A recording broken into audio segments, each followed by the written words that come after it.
പാശ്ചാത്യ ശക്തികളും ഇസ്രയേലും തങ്ങളുടെ ആജീവനാന്ത ശത്രുവായി കാണുന്ന ഇറാന്റെ പരമോന്നത നേതാവായി വളരുന്നതിനിടെയാണ് ഇബ്രാഹിം റൈസി എന്ന ജനനേതാവിന്റെ അപ്രതീക്ഷിത വിയോഗം. മറ്റു രാജ്യങ്ങളിൽ പ്രസിഡന്റോ പ്രധാനമന്ത്രിയോ ആണ് രാജ്യത്തിന്റെ പരമോന്നത നേതാവെങ്കിൽ ഇസ്ലാമിക വിപ്ലവത്തിന് ശേഷം ഇറാന്റെ പരമോന്നത നേതാവ് പ്രസിഡന്റോ പ്രധാനമന്ത്രിയോ അല്ല, സുപ്രീം ലീഡർ അഥവാ പരമോന്നത നേതാവ് എന്നൊരു പദവിയാണ്. രാജ്യത്തിന്റെയും രാഷ്ട്രത്തിന്റെയും മതത്തിന്റെയും പരമോന്നത നേതാവ്. നിലവിലെ പരമോന്നത നേതാവ് ആയത്തുള്ള അലി ഖമനേയിയുടെ കാലശേഷം ആ പദവിയിലേക്ക് എത്തുമെന്ന് ലോകം കണക്കുകൂട്ടിയിരുന്ന നേതാവാണ് ഇബ്രാഹിം റൈസി. അപ്രതീക്ഷിത വിയോഗത്തിലൂടെ ഒരു ജനതയാകെ അമ്പരപ്പിലും ദുഃഖത്തിലുമാണ്. ഇറാൻ ജനതയുടെ ആവേശമായിരുന്ന ഇബ്രാഹിം റൈസി എന്ന നേതാവിൻ്റെ ജീവിതത്തിലൂടെ നമുക്കൊന്ന് പോയി വരാം.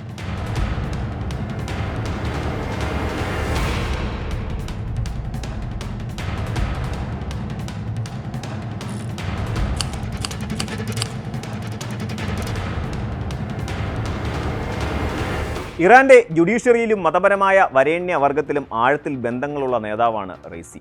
ഒരു കടുത്ത മതവിശ്വാസിയായ രാഷ്ട്രീയക്കാരൻ എന്ന് ഒറ്റവാചകത്തിൽ അദ്ദേഹത്തെ നമുക്ക് നിർവചിക്കാം. 1960 ഡിസംബർ 14 മഷാദിലെ നോഗാൻ ജില്ലയിലെ ഒരു വൈദിക കുടുംബത്തിലാണ് ഇബ്രാഹിം റൈസി ജനിച്ചത്.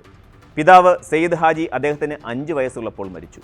പ്രവാചകൻ മുഹമ്മദ് നബിയുടെ പൗത്രനായ ഹുസൈൻ ഇബ്നു അലിയുടെ വംശപരമ്പരയിൽപ്പെട്ടയാളാണ് റൈസി. ജവാദിയെ സ്കൂളിൽ പ്രാഥമിക വിദ്യാഭ്യാസം നേടിയ ശേഷം ഇസ്ലാമിക് സെമിനാരിയിൽ ചേർന്ന റൈസി 1975 ആയത്തുള്ള ബറൂജൻഡി സ്കൂളിൽ ചേർന്ന് ഉന്നത മതപഠനത്തിൽ ഏർപ്പെട്ടു. മൊത്താരി യൂണിവേഴ്സിറ്റിയിൽ നിന്ന് നിയമത്തിൽ ഡോക്ടറേറ്റ് ബിരുദവും അദ്ദേഹം കരസ്ഥമാക്കി. ഇറാനിലെ മതപരമായ ഏറ്റവും വലിയ യോഗ്യതയാണ് ആയത്തുള്ള. റൈസിയും തന്നെ ആയത്തുള്ള എന്ന് സ്വയം വിശേഷിപ്പിച്ചിരുന്നു. ഇത് വലിയ വിവാദമാവുകയും ചെയ്തിരുന്നു. തൻ്റെ മതപരമായ യോഗ്യത വലിയ വിമർശനങ്ങൾക്കും മാധ്യമ വിചാരണകൾക്കും വിധേയമായതോടെ ഹോജസ് ഓൾ ഇസ്ലാം എന്ന് റൈസി സ്വയം വിശേഷിപ്പിച്ചു. ആയത്തുള്ളയ്ക്ക് തൊട്ടു താഴെയുള്ള ഒരു വൈദിക പദവിയാണിത്. 2021 പ്രസിഡന്റ് തെരഞ്ഞെടുപ്പിന് തൊട്ടുമുമ്പ് റൈസി വീണ്ടും സ്വയം ആയത്തുള്ളയായി പ്രഖ്യാപിച്ചു. എന്നാൽ അദ്ദേഹത്തെ പ്രസിഡന്റായി നിയമിച്ചുകൊണ്ടുള്ള പരമോന്നത നേതാവിൻ്റെ ഉത്തരവിൽ ഹോജത്ത് ഓൾ ഇസ്ലാം എന്നാണ് റൈസിയെ വിശേഷിപ്പിക്കുന്നത്. അതവിടെ നിൽക്കട്ടെ, നമുക്ക് തിരിച്ച് റൈസിയുടെ ജീവിതത്തിലേക്ക് മടങ്ങിവരാം. പഠനം അവസാനിപ്പിച്ച ശേഷം റൈസി നിയമമേഖലയിൽ സജീവമാവുകയായിരുന്നു. 1981 കരാജിൻ്റെ പ്രോസിക്യൂട്ടറായി റൈസി നിയമിതനായി. പിന്നീട് അദ്ദേഹം ഹമദാനിലെ പ്രോസിക്യൂട്ടറായി. 2 സ്ഥാനങ്ങളും ഒരുമിച്ച് കൊണ്ടുപോകാൻ അദ്ദേഹത്തിന് സാധിച്ചു. 300 കിലോമീറ്ററിലധികം അകലെയുള്ള 2 സ്ഥലങ്ങളിൽ അദ്ദേഹം ഒരേ സമയം സജീവമായി നിന്നു. 1983 ജമീലെ അലമോൽഹദയെ വിവാഹം ചെയ്തു. ഇവർക്ക് 2 പെൺമക്കളുമുണ്ട്. 1985 അദ്ദേഹം ടെഹ്റാനിലെ ഡെപ്യൂട്ടി പ്രോസിക്യൂട്ടറായി നിയമിതനായതോടെ രാജ്യ തലസ്ഥാനത്തേക്ക് തൻ്റെ കർമ്മമണ്ഡലം മാറ്റി. 1988 തുടക്കത്തിൽ അദ്ദേഹം റുഹോള ഖമനേയിയുടെ ശ്രദ്ധയിൽപ്പെട്ടു. അതേ വർഷം രാഷ്ട്രീയ തടവുകാരുടെ വധശിക്ഷയിൽ തീരുമാനമെടുക്കുന്ന കമ്മിറ്റിയുടെ ഭാഗമായി മാറുകയും ചെയ്തു അദ്ദേഹം. ഇതേ തുടർന്നാണ് പിൽക്കാലത്ത് US റൈസിക്ക് ഉപരോധം പോലും ഏർപ്പെടുത്തിയത്. 50,000-ലധികം പേരെ ഇങ്ങനെ കൊലപ്പെടുത്തിയിട്ടുണ്ടെന്നാണ് 1990 ആംനസ്റ്റി ഇന്റർനാഷണലിന്റെ റിപ്പോർട്ടിൽ പറയുന്നത്. 1989 ഇറാന്റെ ആദ്യത്തെ പരമോന്നത നേതാവ് ആയത്തുള്ള റുഹല്ല ഖമനേയിയുടെ മരണത്തിന് ശേഷം ടെഹ്റാനിലെ പ്രോസിക്യൂട്ടറായി അദ്ദേഹം നിയമിതനായി.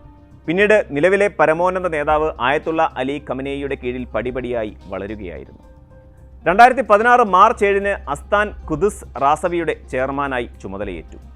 ഇറാനിൽ മതകാര്യങ്ങളിൽ തീരുമാനമെടുക്കുന്ന സമിതിയാണ് ഇത്. അതുവരെ ജുഡീഷ്യറിയും മതവുമായിരുന്നു റൈസിയുടെ കർമ്മമണ്ഡലങ്ങളിലെങ്കിലും ഭാവിയിൽ ആ നാടിൻ്റെ പരമാധികാരിയാകേണ്ട ആളാണ് താനെന്ന് റൈസി ഉറച്ചു വിശ്വസിച്ചിരുന്നു.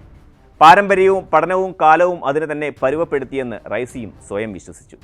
ഇതോടെ 2017 ആദ്യമായി പ്രസിഡന്റ് തെരഞ്ഞെടുപ്പിൽ മത്സരിച്ചു. എന്നാൽ അന്നത്തെ പ്രസിഡന്റായിരുന്ന ഹസൻ റുഹാനിയോട് മത്സരിച്ച് ജയിക്കാൻ റൈസിക്ക് സാധിച്ചില്ല. 2015 ലോകശക്തികളോട് സഹകരിച്ച് ഹസൻ റുഹാനി നടപ്പാക്കിയ ആണവ കരാറായിരുന്നു തെരഞ്ഞെടുപ്പിലെ മുഖ്യ ചർച്ചാ വിഷയം. ആണവ കരാറിൻ്റെ വലിയ വിമർശകനായിരുന്ന റൈസിയെ ജനം വിശ്വാസത്തിലെടുത്തില്ല. പക്ഷേ പരാജയപ്പെട്ട് പിന്മാറാൻ റൈസി തയ്യാറായിരുന്നില്ല. തെരഞ്ഞെടുപ്പ് പരാജയത്തിന് പിന്നാലെ തന്നെ അടുത്ത പ്രസിഡന്റ് തെരഞ്ഞെടുപ്പിനുള്ള പ്രചാരണം റൈസി തുടങ്ങി. 2021 ജൂണിൽ 62% വോട്ടോടുകൂടി റൈസി തിരഞ്ഞെടുക്കപ്പെട്ടു.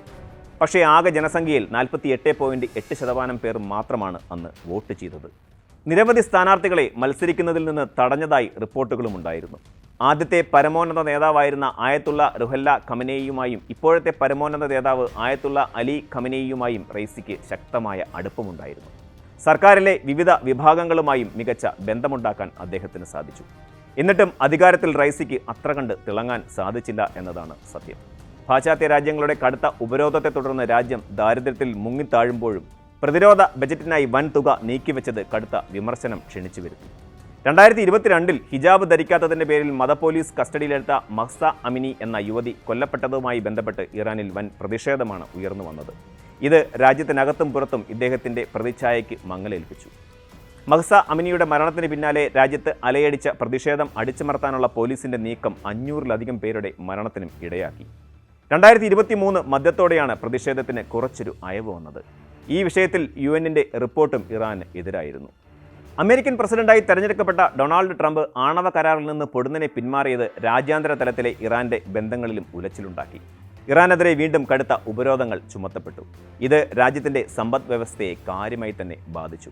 ഇതോടെ വീണ്ടും ആണവ പദ്ധതികൾ പുനരാരംഭിക്കുകയാണെന്ന് റെയ്സി പ്രഖ്യാപിച്ചു.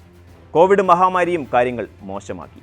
രാജ്യാന്തര വിഷയങ്ങളിൽ റെയ്സി നടത്തിയ വിവാദ പ്രസ്താവനകൾ അമേരിക്ക, ഇസ്രയേൽ തുടങ്ങിയ രാജ്യങ്ങളെ പ്രകോപിപ്പിച്ചു. പലസ്തീൻ വിഷയത്തിൽ ഇസ്രയേലുമായി റെയ്സി സ്ഥിരമായി കൊമ്പുകോർക്കുകയായിരുന്നു.